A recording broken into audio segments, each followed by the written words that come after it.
the withdrawal of our troops from Southern Sudan? I think it was done in haste. It was knee-jerk. It should not have happened in the first place. We have a strategic interest with South Sudan. We should have looked at the wider interests of South Sudan, notwithstanding the processes that needed to be put into place. But you see, of late, Kenya has had this tendency of trying to blackmail the international community.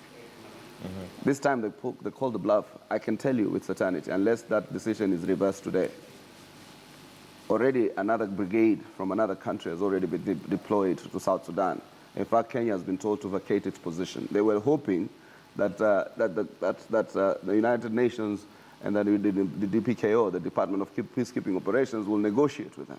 You know, we have had this tendency of saying how we're going to close the refugee camp in the Dab. So you have everybody rushing here to try and plead with you not to close the refugee camp in the Dab.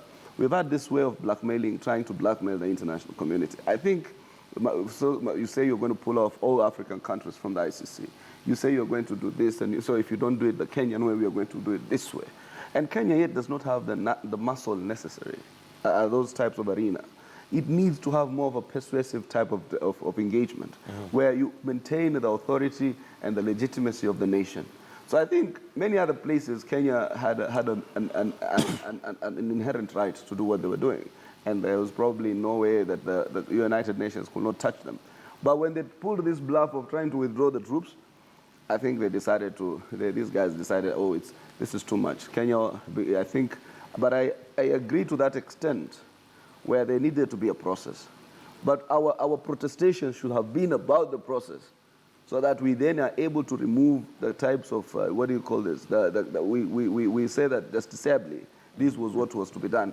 But you, on a 2nd of November, you say you're pulling out troops, and then you take charters there to start pulling off the troops. I think that was done in haste and without the necessary